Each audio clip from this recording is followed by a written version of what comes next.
Let's go.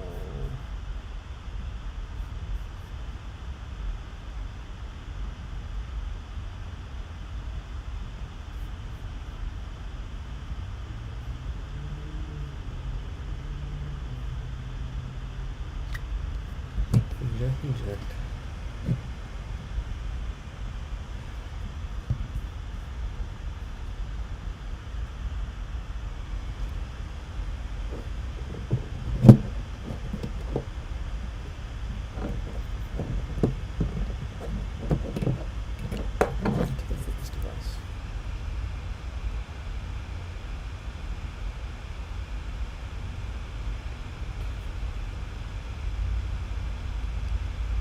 Maybe, just maybe.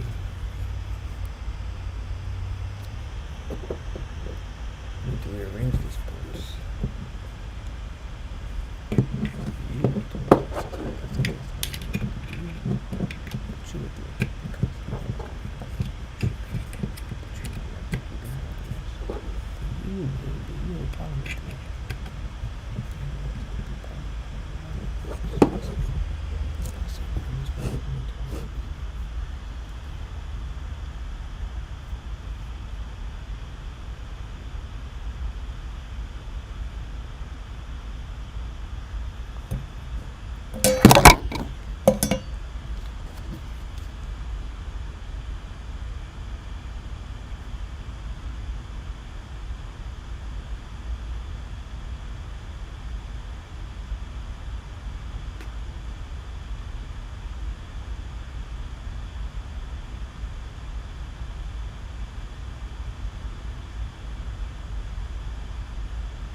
Hey, Julian Kraus here, and not too long ago I reviewed the iconic Steinberg UR22 Mark II.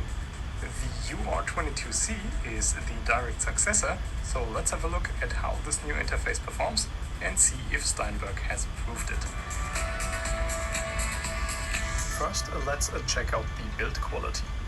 The prior generation was known for its very robust build, and that hasn't changed. The housing is still the same full metal construction, new on the U connector, which in this case is a 1/4-inch jack connector, and you can control the headphone volume with the volume dial above the connector. So the front of the UR22C is very similar to the UR22 Mark II, but Steinberg made a few small tweaks. One of them is that they made the volume knob bigger and moved it more to the right outer edge, which I think is a wise choice, as the knobs on the older model were a bit cramped. The UR22C's knobs are a bit easier to access. Oh, and the volume knob now lights up when the UR22C is powered on. On the back of the interface you can find two balanced 1/4-inch connectors for hooking up stuff like active studio monitors, and the volume of these outputs is controlled by the big silver knob on the front, which we just talked about. You also find two MIDI connectors, one input and one output. To the left you have a small cutout where you can attach a high security Kensington. Below that you got the phantom power switch. I personally would have liked to see this switch on the front, because it is quite awkward to toggle the switch once you got everything connected and set up. On the far left on the back of the UR22C you got a USB Type-C connector, which is used to connect the interface to a PC or iOS device. As I already said in my Focusrite Scarlett review, I encourage manufacturers to use the new USB Type-C connector.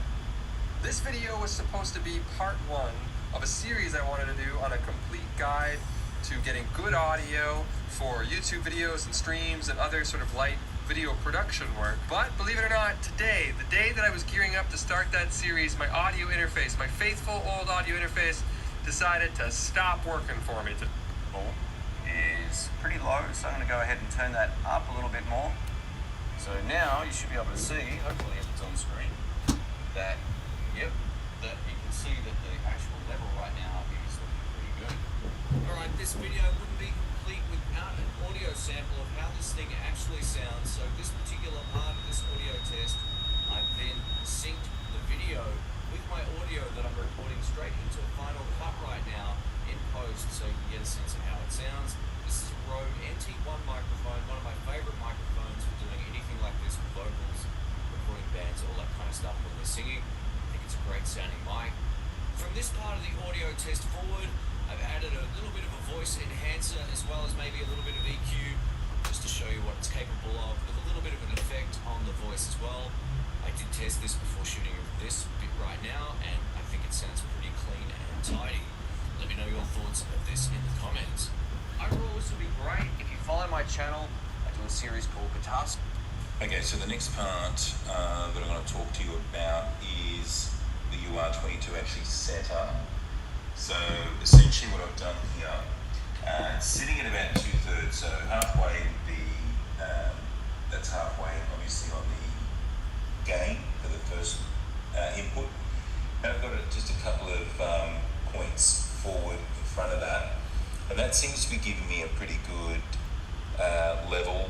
I think it's trying to tell me it has a bad USB connection.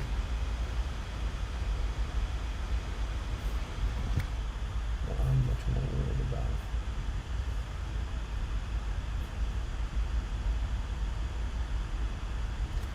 Maybe it's not getting enough power.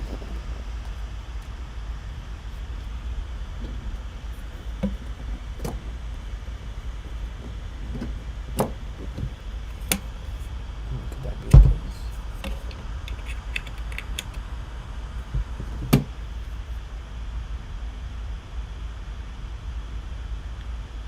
Probably not the case.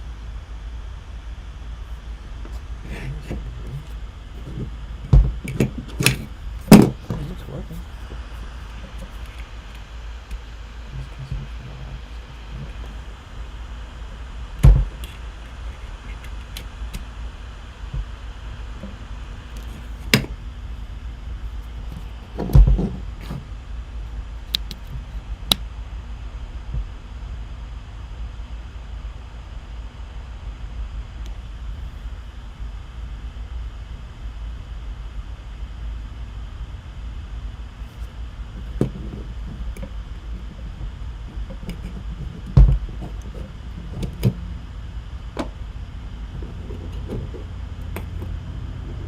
Maybe it wants to be played with that. Never thought about that.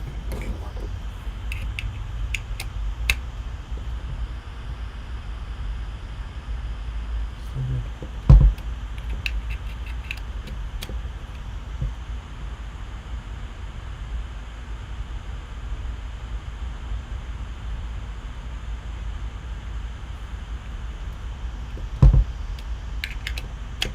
Who's this said link into power?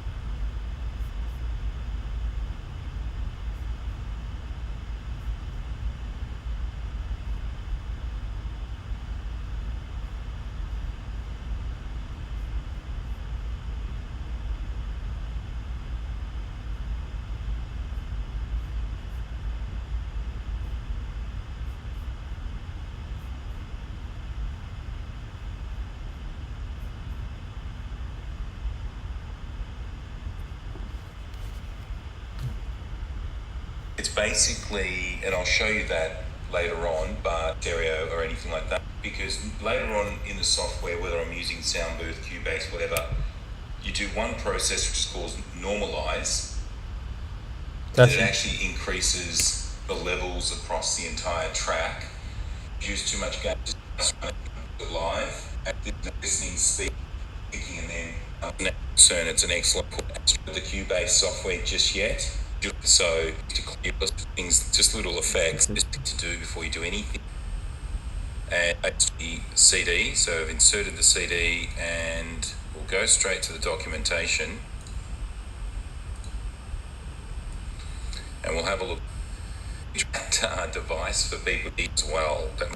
I'm just showing you what's in the yeah, so check the websites and everything else for which version. Now this is for Mac. Windows is different. I don't have a Windows machine, but you're going to be okay to install this driver if you're using Windows. Well, let me just show you for the sake of the exercise here for Mac. What you'll do is you'll go up to System Preferences. So that's the first thing you want to do. And once System Preferences is showing, you're going to notice that down the bottom there, over here, is Yamaha Steinberg USB. You'll be able to check to see that it is actually installed as the driver. So this is obviously the computer.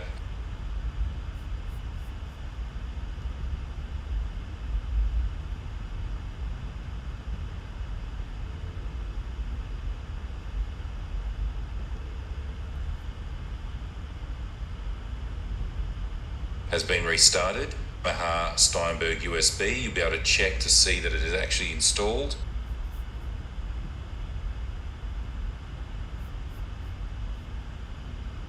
As the driver. So this is obviously the computer has been restarted, and there it is. So the driver is now successfully installed.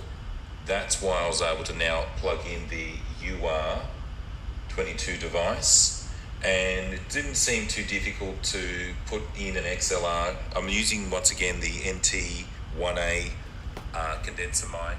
Yes, it's phantom powered. One big rule that they absolutely want you to avoid is unplugging and connecting cables when phantom power is switched on. So a big mistake is to start plugging cables in and out for the microphones if phantom power is switched on. Let's cover off this next step, which is select the sample rate of the device via the audio MIDI setup. Now obviously I'm going to be checking what buffer size is and all that, and I'll be checking that on Google and all the rest of it, but just for the sake of setting up the driver, let's go to the next step. The way you do that, you go down to Finder, you'll go to Applications, and you'll actually go down to Utilities.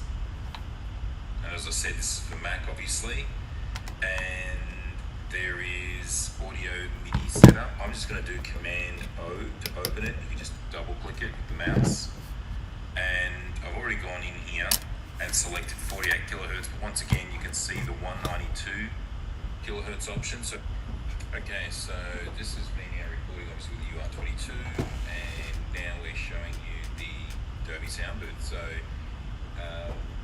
drivers were installed earlier in the video, obviously you saw that. Then I've basically plugged in the UR22 via USB, pretty straightforward. Plugged in the XLR mic, and now the NTA. Everything's gone in pretty smoothly. The software that I've gone with is Adobe Sound Booth. Like I said, it seems to be just a simple, clean and easy piece of software to get started with. And that's technically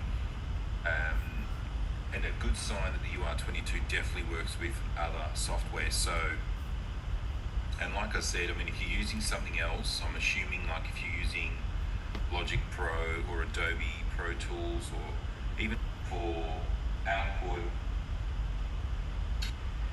and with Pete in there, but anyway, and actually talking into them. Just to remind you as a concern, it's an excellent microphone, definitely capable cord, and straight into Adobe Sound Booth with the Cubase digital audio. So to clean up the audio, which year of what to buy, some guitars, recording straightenings, just little effect. This sound card, USB sound card for final output. First thing I'm going to do is install the drivers. When I initially looked at this sound card, USB sound card, I was kind of like, I don't know about installing drivers. I was thinking maybe, can't you just get one that's plug and play? But apparently they all require you to install a driver.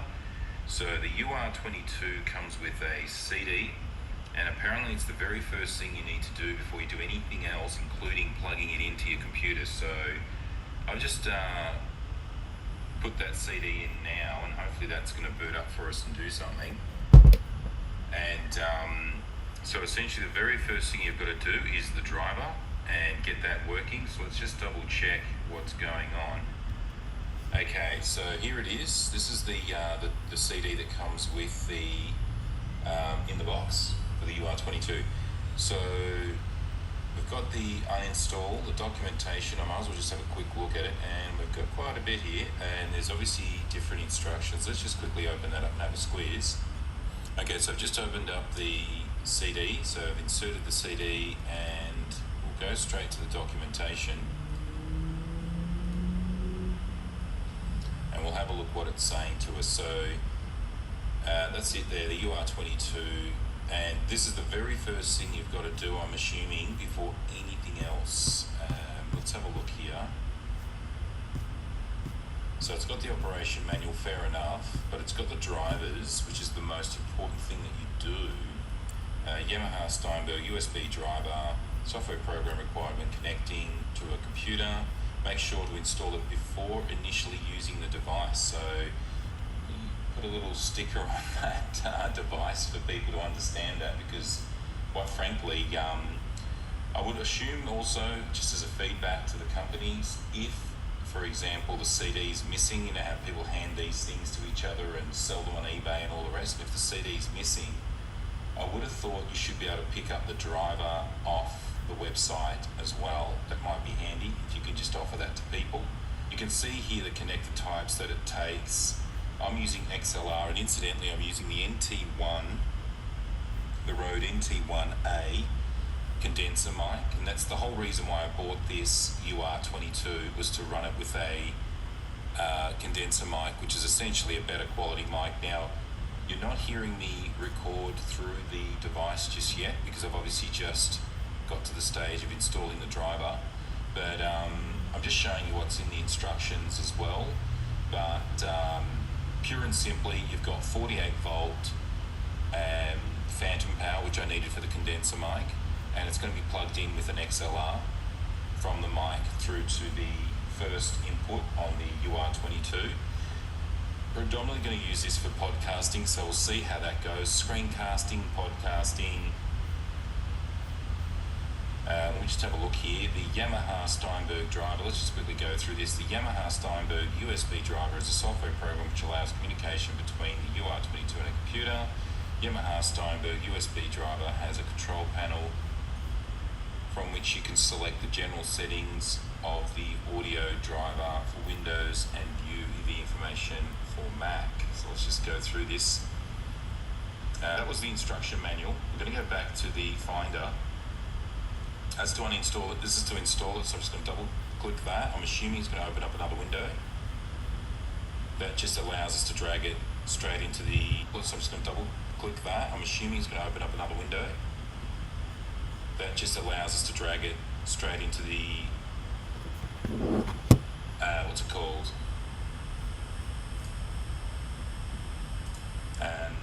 Applications area. So it's a drive, it's not for anything you guys need to worry about. Great, we've got to restart the computer. Okay, that's not a problem, that's no big deal.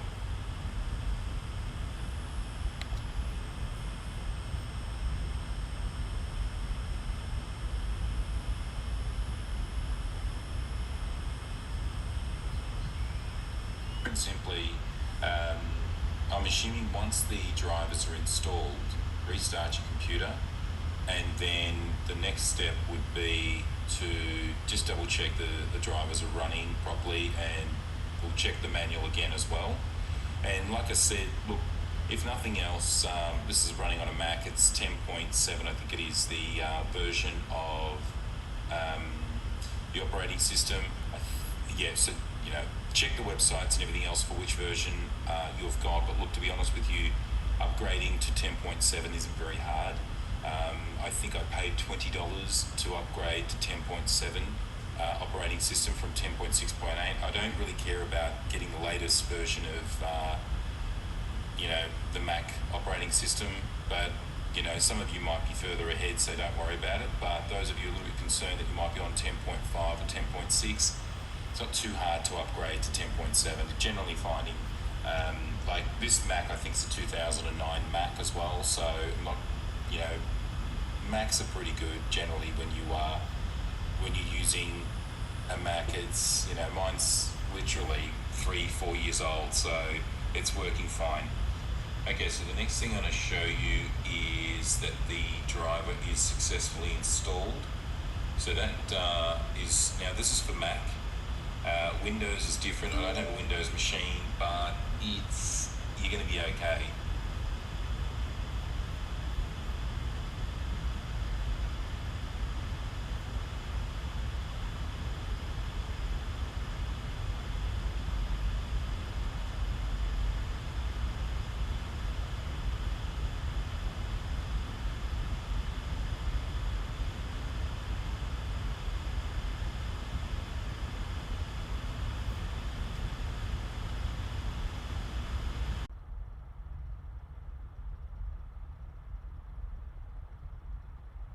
Buffer size in Pro Tools, and this definitely matters. Okay, when you starting out, when you recording, you want to keep this size low. Okay, I recommend either 64 samples or 128 samples.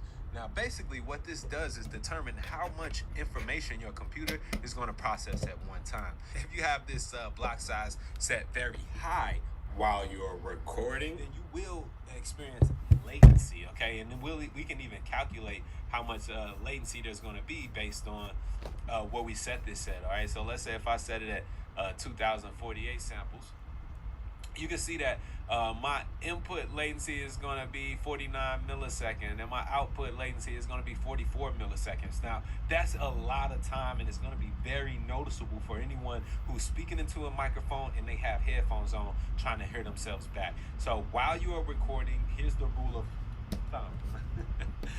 High for mixing, low for recording. So setting these the block size higher while you're mixing is going to allow your computer to process more tracks and use more plugins on each of those tracks. And yes, the latency will be higher, but who cares as long as you're not thinking about a live input. If I'm not recording to a microphone and trying to hear myself back, then who cares as long as the block size on a second and my output what we set this at. All right, so let's say if I set it at 2048 samples, you can see that my input latency is going to be 49 milliseconds and my output latency is going to be 44 milliseconds. Now, that's a lot of time, and it's going to be very noticeable for anyone who's speaking into a microphone and they have headphones on trying to hear themselves back.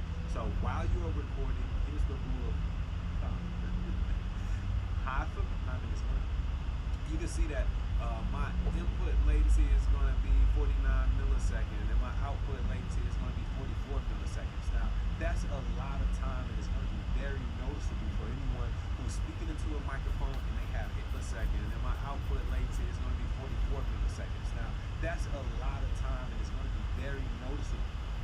You can see that my input latency is going to be 49 milliseconds and my output latency is going to be 44 milliseconds. Now, that's a lot of time, and it's going to be very noticeable for anyone who's speaking into a microphone and they have headphones on trying to hear themselves back. So while you are recording, here's the rule of thumb. High for mixing, low for recording. You set these the block size higher while you're mixing. It's going to allow your computer to process more tracks and use more plugins on each of those tracks. And yes, the latency will be higher, but who cares as long as you're not thinking about a live input. If I'm not recording to a microphone and trying to hear myself back, then latency doesn't matter. And if I'm not very clear on what latency is, in case anybody's new, latency ultimately is the time that it takes for your computer to process the information coming from your microphone. Once you speak into that microphone, it goes down into your interface, and then that analog signal is converted from analog over to digital, and then it's doing whatever auto-tune and compression and stuff you got going on in your session, and then it's coming back out and being converted from digital back to analog to your headphones. Now, with that time period, that gap in time, because it's not instantaneous, that gap in time is what we call latency, and we want to reduce that while we are recording. So for today's lesson, I'm just going to go ahead and start off at 128 samples. That's going to bring us down to 3.69 milliseconds of latency, which ain't going to be noticeable for most people. All right, so that's going to be great. Let's see, anything in the processing tab that we need to worry about? Nah, not today. As long as you got the correct playback device and recording device, you should be good here. So just go ahead and hit OK. And we'll see, anything in the processing tab that we need to worry about? Nah, not today. As long as you got the correct playback device and recording device, you should be good here. So just go ahead and hit OK. See, anything in the processing tab that we need to worry about? Nah, not today. As long as you got the correct playback device and recording device, you should be good here. So just go ahead and hit OK. And what we're going to do, we're going to create a new song. If you went to wavywayne.com, if you downloaded one of my session templates, then it will be shown here under user, right? So you can also use some of these other kind of templates that Studio One provides for you, but it might just be a little bit harder to get started with those. So I'm just going to go ahead and go to user, and I'm going to choose empty song, all right? Now, before we do that, there are some parameters on the right side that we should definitely take a look at. First and foremost is going to be the song title and the location of where we're saving this. Man, so many people skip over this and then you can't find your song later. Make sure that you have good file saving techniques, all right? We have an open port.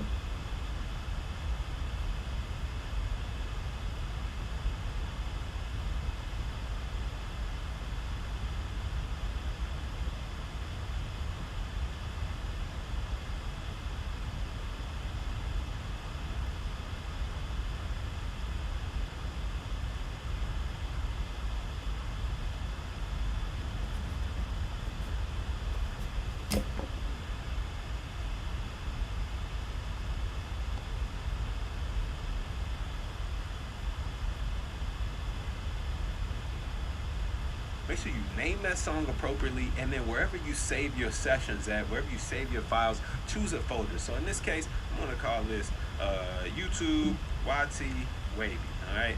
And then I'm going to choose a location by clicking on these little three arrows here, and I like to save my sessions to, let's say I save them all to my documents folder, and then I make a new folder in here called Studio One Sessions, all right? So if I do that, boom, create that, and now all of my sessions will be saved in one place. Now, I'm just giving y'all that because if you are running a professional recording studio, you would never want to lose a file, okay? Sample rate. Basically, sample rate is going to determine the quality of the file. And if you know all this stuff, skip on past this, man. But if you would like to know, I'd like to give people background so that we know not only what to do, but why we're doing it, so that you can make better decisions for yourself in the future without having to rely on Wavy, all right? The more you know, the more you grow, and the more you can leave me the hell alone. So, sample rate basically determines the frequency resolution. A revolution. Sample rate determines the frequency resolution. It basically determines the quality as well. So when you think about sample rate, just think about digital snapshots, right? So right now my sample rate is 48 kilohertz, okay? That means every second my audio interface is going to take 48,000 snapshots of the incoming analog signal so that it can translate that into a digital audio file that I can work with inside of my Studio One here. So again, sample rate, the higher the sample rate, the more accurate that audio is, the more accurate it is represented inside the digital realm, okay? Now, Studio CD quality sample rate is 44.1, and that is the minimum on most DAWs that you can use. I always step it up just the digital. About digital, a revolution. Sample rate determines the frequency resolution. It basically determines the quality as well. So when you think about sample rate, just think about digital snapshots, right? So right now my sample rate is 48 kilohertz, okay? That means every second my audio interface is going to take 48,000 snapshots of the incoming analog signal so that it can translate that into a digital audio file that I can for about digital snapshots, right? So right now my sample rate is 48 kilohertz, okay? That means every second my audio interface is going to take 48,000 snapshots of the incoming analog signal so that it can translate that into a digital audio file that I can work with inside of my Studio One here. So again, sample rate, the higher the sample rate, the more accurate that audio is, the more accurate 48,000, about a revolution. Hello. So sample rate basically determines the frequency resolution. A revolution. Sample rate determines the frequency resolution. It basically determines the quality as well. So when you think about sample rate, just think about digital snapshots, right? So right now my sample rate is 48 kilohertz, okay? That means every second my audio interface is going to take 48,000 snapshots of the incoming analog signal so that it can translate that into a digital audio file that I can work with inside of my Studio One here. So again, sample rate, the higher the sample rate, the more accurate that audio is, the more accurate it is represented inside the digital realm, okay? Now, CD quality sample rate is 44.1, and that is the minimum on most DAWs that you can use. I always step it up just a notch and go to 48 kilohertz. It's going to just give you a little bit more information to work with. It's going to help your plugins and stuff process a lot better, and you're future-proofing your files in case you need to go for higher quality mediums. Maybe you're going to be doing something for television, or who knows what it's going to be for. But recording at 48 kilohertz sample size just allows you to have a little bit better quality than your standard CD MP3 sample rate, right? Now, resolution, when it comes to this, also known as the bit depth, okay? The bit depth is going to determine the amplitude resolution, or how, basically how dynamic your recordings can be. We always want our mixes to be as dynamic as possible, so we're going to go with the 24-bit, all right? 16-bit, that's going to be CD quality standard, right?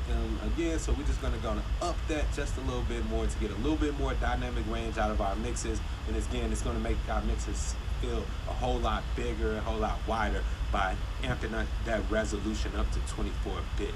Now, 32-bit floating point, that is a different concept, and we're not going to get into that today, but that's also a choice. But here's how I set my settings: 48K, 24-bit. Now, if you're working on a musical project, it's cool to keep your time base set to bars. If you're working on something that's not musical, maybe a project for film or something, you might need to have your time base in frames or samples or seconds. But for music sessions, we're just going to keep that to bars. That basically just means how things are going to be counted in this session, right? So instead of us looking at 1 second in time, we'll be looking at 1 bar in time, and so forth and so on. Song length, 5 minutes. I don't know why they had this here. I like how Pro Tools just basically, if you need to. The tempo, if you know the tempo before going in, and to where it has a length of the song, I don't like that. I'll just keep it at 5 minutes. You can always adjust that if you need to. The tempo, if you know the tempo before going in, maybe you have a beat or you have an idea of what you want the tempo to be, you can enter this in here. Otherwise, you can always just find it later and change it later in your session. So I'll just keep that at 120 for now. Same thing with the time signature, unless most time signatures for popular music is going to be 4/4. So you probably can just keep that there unless you know something otherwise. And key signature, if you know the key of the song, you can choose that and enter that here as well. All right, now some other stuff. I typically don't mess with this stuff down here. Play overlaps, da-da-da-da-da. I don't mess with any of that. Now I'm ready to create. I just go ahead and hit OK. One of the first things that I need to do now is go ahead and think about what I'm going to record. So most of the time we're going to be recording to a beat, probably a beat that y'all found off YouTube or something like that. So we need to go ahead and get it into our session, right? There's a couple of different ways to do this, but before we do, let's change one thing here in Studio One, especially if this is your first time rocking with Studio One. And if you're going to be learning Studio One from me, your boy Wavy, then you need to do this, because I'm going to be giving y'all a bunch of shortcuts, and all the shortcuts that I use come from Pro Tools, since I'm a native Pro Tools user, okay? So I would go up to the Studio One menu, go over to keyboard shortcuts. Here we go, right down here where it says keyboard mapping scheme. I just changed that. Click there. Before it was at Studio One, I changed mine to Pro Tools and I hit OK. Okay, so I'm not going to change anything. Keyboard mapping scheme, I just changed that. Click there. Before it was at Studio One, I changed mine to Pro Tools and I hit OK. Okay, so I'm not going to change anything now, but I recommend doing that. That way, when I'm giving y'all shortcuts to start recording and playing back and doing all these different things, zooming in and out your session and stuff like that, I'm using shortcuts that I've already learned and memorized from over a decade that come from Studio One. Luckily, we're able to kind of map those same shortcuts here. I'm sorry, they're from Pro Tools, but we can map them off in Studio One the same way, okay? So the first thing that we need to do is go ahead and import an audio file. All right, so there's a few ways that we can import audio in Studio One. How I'm going to do it right now, we're going to keep it simple. I'm just going to go over to my Finder, and I'm going to find a beat that I want to use. I'm just going to go over to my little Gateway folder. I got some YouTube beats from the Noisy Neighbors that they sent me. Alright, cool, that wouldn't work. Alright, it doesn't really matter which one I choose. So I'm just going to drag this now from my Finder and drop it right off into my session. It's an MP3 file, so it's going to be converted over into WAV or AIFF depending on what my session is set to. So we're just going to go ahead and take a second to convert. Once this beat is done converting, one of the first things that I like to do is first, let's just make sure that it's all the way to the beginning. So if you drag and drop this somewhere in the middle, you can just drag it all the way to the left to make sure that it's at the beginning. And then what I also like to make sure that we do is make sure we have headroom for the actual vocal.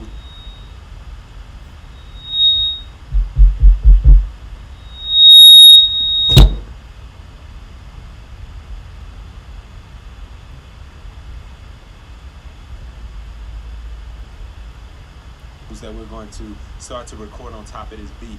So you can click on this little eye here so you can see your tracks fader and kind of see more information, or you can just go ahead down to the bottom right corner of your we're going to start to record on top of this beat. So you can click on this little eye here so you can see your tracks fader and kind of see more information, or you can just go ahead down to the bottom right corner of your edit window here and click on the little mix control, and that'll open up a fader as well. I like this view a little bit better. So what I'm going to do is just kind of go over to one of the loudest parts of the beat. I'm going to play it, and I'm going to just adjust the level a little bit to bring it down.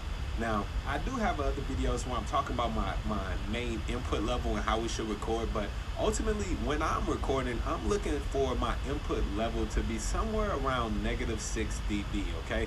A lot of times when we bring a beat into a session, that beat is going to already be limited and maxed out, and it's going to be pretty loud.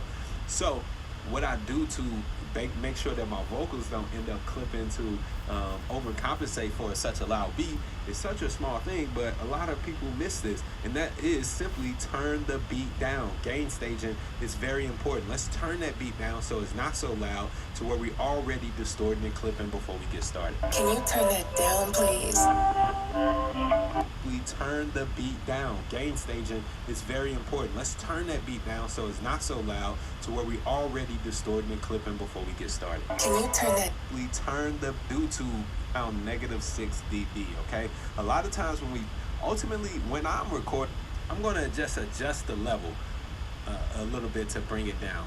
Now, I do have other videos where I'm talking about my main input level and how we should record, but ultimately when I'm recording, I'm looking for my input level to be somewhere around -6 dB, okay? A lot of times when we bring a beat into a session, that beat is going to already be limited and maxed out, and it's going to be pretty loud.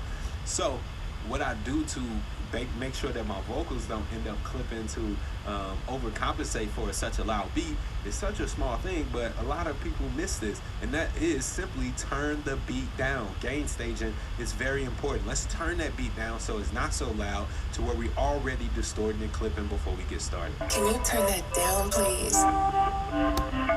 Okay, so let's just go ahead and zoom around a little bit. Cool. Now here's our loud part. Can you turn that down, please?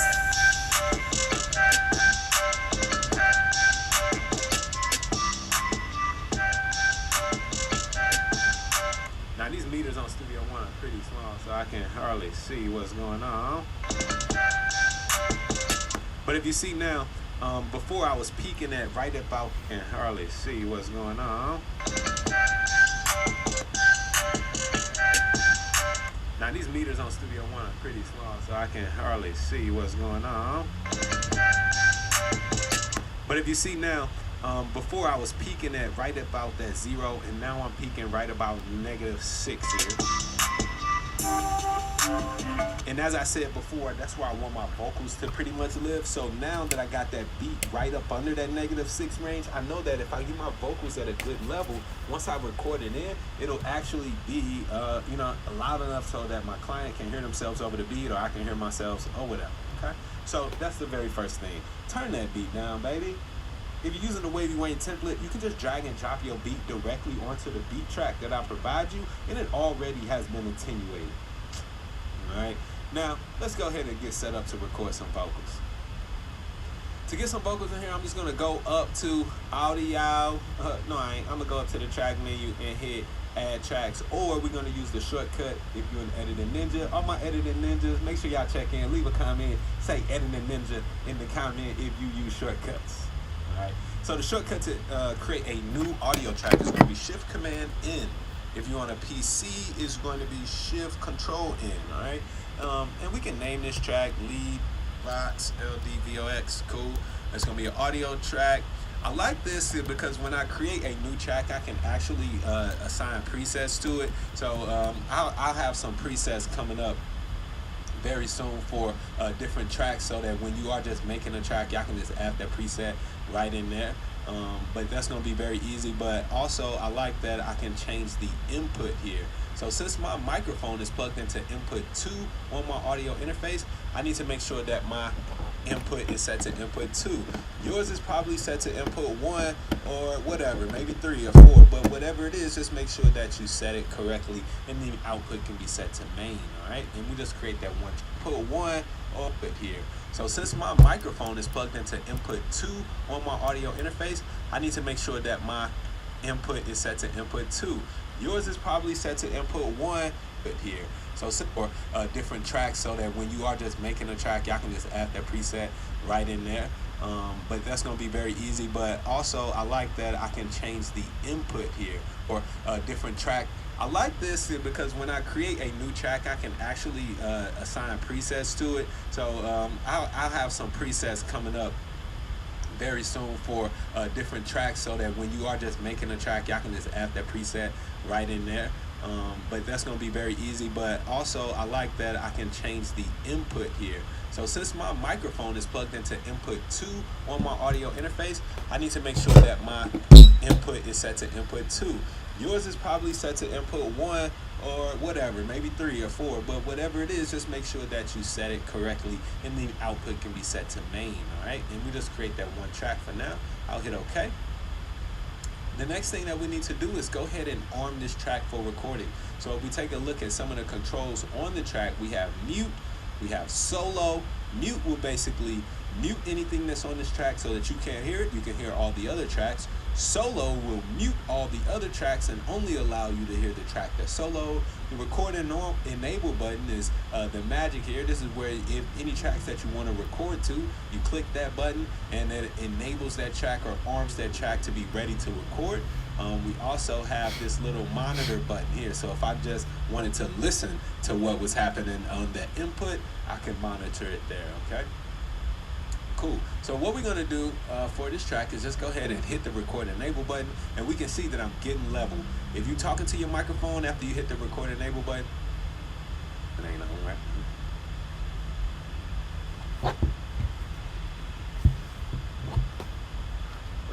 Never mind. If you're talking to your microphone after you hit the record enable button, you should be seeing some level. If you're not seeing some level, you probably need to go back and check and make sure that A, your interface is connected, B, the microphone is connected, C, if the microphone needs phantom power or external power, that is power. Or a whole bunch of other things. Consult a professional. The microphone is connected. If you're talking to your microphone, just go ahead and hit the record enable button, and we can see that I'm getting level. If you're talking to your microphone after you hit the record enable button, it ain't on, right? Never mind. If you're talking to your microphone after you hit the record enable button, you should be seeing some level. If you're not seeing some level, you probably need to go back and check and make sure that A, your interface is connected, B, the microphone is connected, C, if the microphone needs phantom power or external power, that is power. Or a whole bunch of other things. Consult a professional if you're having trouble. Alright, cool. So now that I got my level set, I got my track record enabled. I think I'm ready to record, man. So to start recording in Studio One, if you've changed over to the Pro Tools keyboard layout, then all you have to do is hold the Command key and hit the space bar, and your session will start recording. Yeah, it's wavy. So that you don't risk recording over anything and that you can hear back. Once you're done recording, then it's on my baby. Shout out to my baby. Shout out to all the babies. All the babies have a baby. Alright, cool. So there's a little silliness right there. Once you're done recording, then just go ahead and take that track chord so that you can so that you don't risk recording over anything and that you can hear back what's been recorded. Alright, so now that we got it off record, we're off monitor, I can play this back. I'll just play it back from this section here. Shout out to all the babies have a baby. Alright, cool. And simple as that, I just got my first recording in Studio One.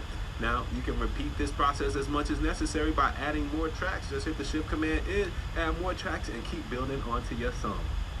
Alright, that's how we record in Studio One. Thanks for watching this video. I really hope that y'all learned a lot. I'll be dropping a whole bunch more Studio One templates so you can learn all about this software and get some really great recordings and mixes out of it, alright? If you need a recording or mixing template, check out my website, wavywayne.com, where I drop the hottest templates out.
Without spending a dime? Good, because I teamed up with Antares to give away 2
Well, having trouble setting up the mic. I'm gonna stop this for right now until I figure something out.